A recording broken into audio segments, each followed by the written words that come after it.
이 얘기를 그 앞에서 했습니다. 국제적으로는 법과 정의에 대한 얘기 그리고 무력에 대한 부당함을 알리면서도 민족에게는 참 감동을 주는 그런 연설문이네요. 그러니까 이렇게 영향력이 큰 사람과 우리가 어떻게 보면 약간 협력이라면 협력 이런 거를 할 수 있었던 게 참 행운이라면 또 행운이고 우리의 노력이라면 또 노력인 거죠. 이렇게 감사한 분들이 참 많아요. 그래서 우리가 지금까지 현실을 이어올 수 있고 은인 같은 분들이라고 좀 생각해야 될 것 같은데 헐버트 선생이 대체 어떤 분이길래 네 번째 헤이그 특사라고까지 불려지는 거예요?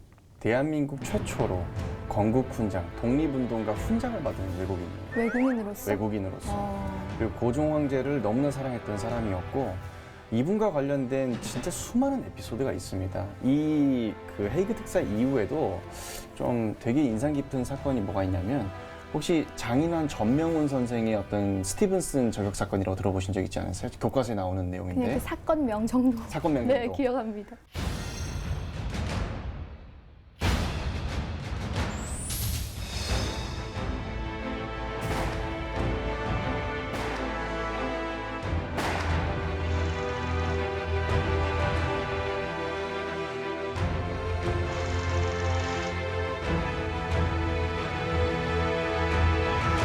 그때 그 사건에 대해서 미국에서도 여론 자체가 이거는 사실 좀 지나쳤던 것 같다라고는 어떤 분위기가 형성이 됐었어요.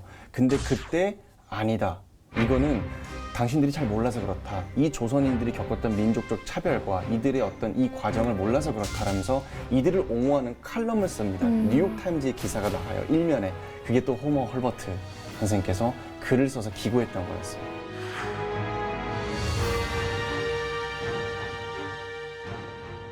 근데 헐버트 선생님이 나오면 꼭 얘기 드리고 싶은 게 한글을 너무 사랑하셨어요.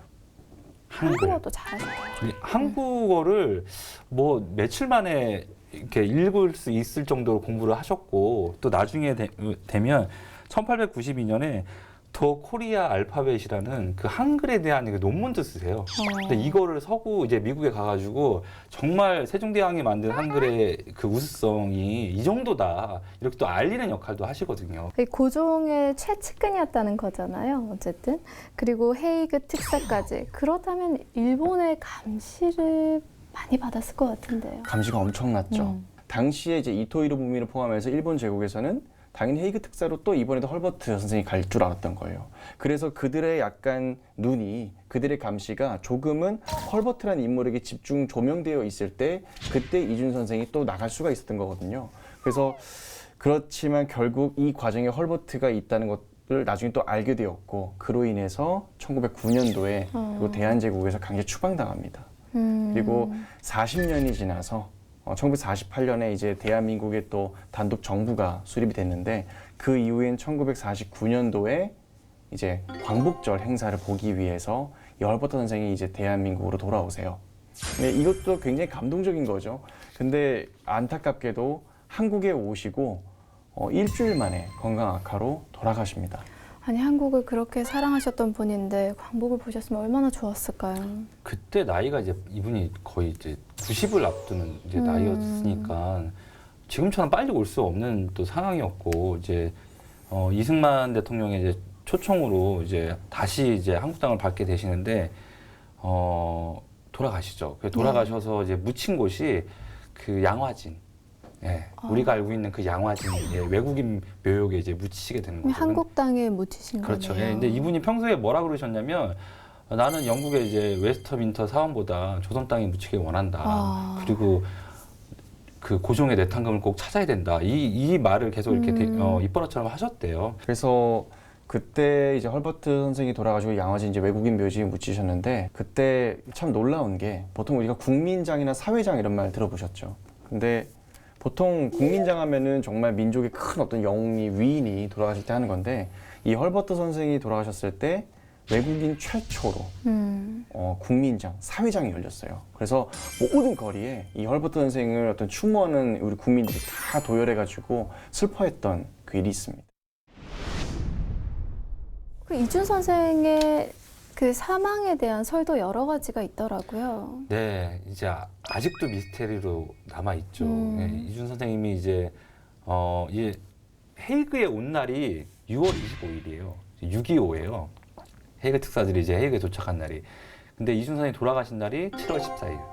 그래서 한 20일 정도 이제 머물다가 갑자기 드용 호텔에서 저녁 7시쯤에 숨진 것으로 이제 나오는데 설이 너무 많아요. 아직 첫 번째 자살 활복설. 근데 이거는 당시 뭐 대한매일신보 이런 데서 의도적으로 오보를 한 거라고 좀 판단되는 부분들이 있어요. 그러니까 이준 선생님의 죽음을 조금 이렇게 공분을 일제에 대한 공분을 사는데 좀 이용했다 이렇게 좀 이해하시면 될 것 같고요. 그다음에 그 독살설. 당시에 일본인들이 많이 있었다는 헤이그에 이제 그 부분이 좀 영향을 미친 것 같고요. 그다음에 당시에 좀 종기가 하나 나셨나 봐요 얼굴에. 근데 그 종기를 통해서 몸에 독이 퍼졌다. 뭐 이런 감염설. 뭐 그다음에 이제 말씀하신 것처럼 곡기를 끊고 이제 스스로 목숨을 끊었다. 그런데 제가 이제 그 지금은 이제 이준 평화박물관으로 돼 있죠. 그 드용 호텔이 이제 거기에 가면 그 이준 선생님이 돌아가신 방을 이제 꾸며놨는데 그 방 한쪽에 이준 선생님의 그 사망 진단서가 붙어 있어요. 근데 거기에 사망원이 나와 있지가 않아요. 아니 사망 진단서라면 사인이 있어야 되는 게 당연한 거 네. 아닌가요? 네, 사인이 적혀 있지가 않아요. 그게 더 미스터리한 거고 그렇기 때문에 아직도 이준 선생님의 그 죽음을 갖고는 이런저런 설만 있을 뿐입니다 지금. 그럼 이준 선생의 유해는 어떻게? 당시 이제 돌아가신 다음에 헤이그 외곽에 있는 이제 공동묘지에 이제 잠시 임시로 이제 매장을 해 놓으시죠. 그리고 이제 이상설 선생님하고 이종 선생님이 잠깐 미국을 다녀오신 다음에 다시 헤이그에 돌아오셔서 이제 정식으로 이제 매장을 하게 되는데요. 당시 기자가 이렇게 물어봤대요. 이상설 선생님한테. 당신 기분이 지금 어떠냐고. 근데 이제 이상설 선생님이 그때 했던 이야기가 I'm very sad. 더 이상 뭐 다른 말이 없어요. 그것만 딱 이제 기록에 남아 있더라고요. 그러니까 당시 이제 그 이상 무슨 말이 또 필요했겠습니까? 그러니까 그때 이제 실제 이 상황이 이 헤이그 특사가 그때 매일매일 느꼈을 그 감정을 떠올려 보면은 하루하루가 정말 자신의 모든 이제 얼마나 암울했겠어요. 얼마나 괴롭고. 근데 할 수 있는 노력을 다 했어요. 근데도 안 되는 거예요.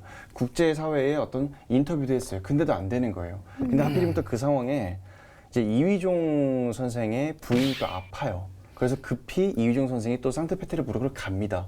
근데 이게 이렇게 돼버리면 어떻게 되냐면 이상서 선생과 이준 선생은 그날 말을 할 줄 몰라요. 그러면 눈과 이제 귀와 입이 다 닫혀버린 거예요.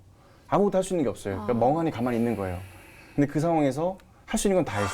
아무것도 얻을 수 있는 게 없는 거예요. 그 상황에서 이제 이준 선생의 사망 소식이 들리자 급히 이휘종 선생이 달려왔고 이상서 선생이 이제 장례식에 참전하는데 제가 그때 이제 관련된 어떤 그 기사를 찾아봤어요. 근데 여기 네덜란드는 당시만 해도 이제 누군가가 사망하거나 그러면은 의사의 어떤 그 거만서랄까요? 그런 게 다 나오고 그게 다 당시에 그 신문에 오늘 누가 뭐 죽어서 어디서 장례식이다 이게 기록이 나오거든요. 근데 거기 뭐라고 나오냐면은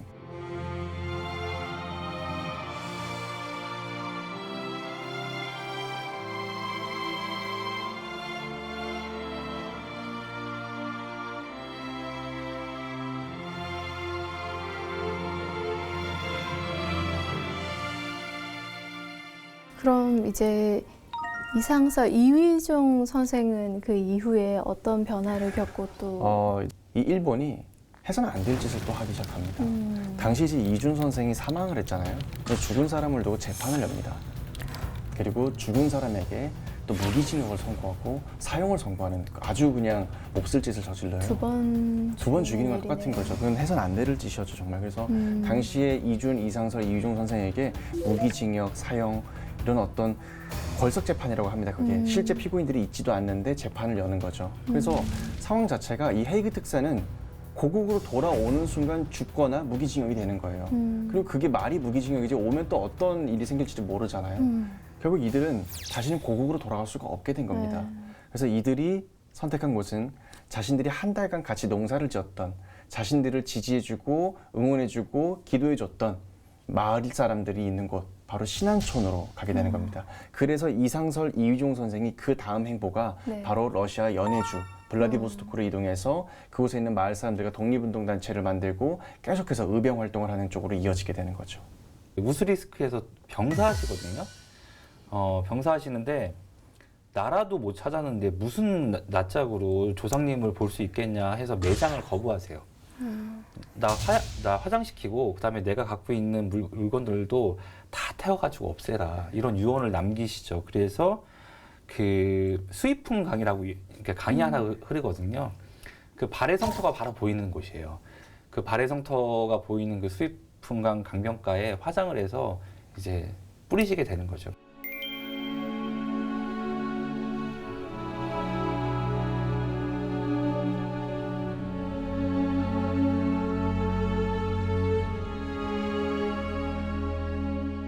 이휘종 선생은 또 이휘종 선생 같은 경우는 최재형 선생을 찾아갑니다.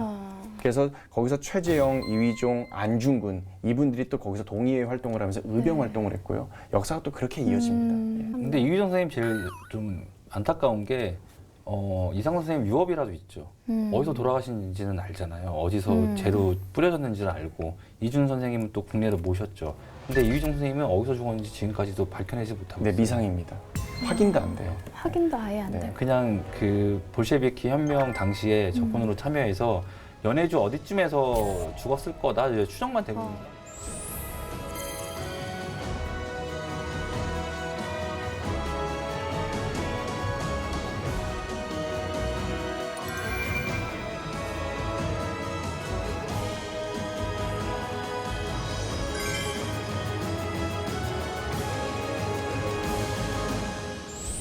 조국을 되찾기 위해 돌아오지 못할 걸 알면서도 먼 길을 떠난 이준, 이상설, 이휘종 선생 이 세 분의 헤이그 특사의 숭고한 희생 정신을 기억하고요. 감사하는 7월이 되었으면 합니다. 저희는 또 다음 이 시간에 특별한 독립운동가를 찾아 여러분과 함께 이야기 나누겠습니다. 고맙습니다.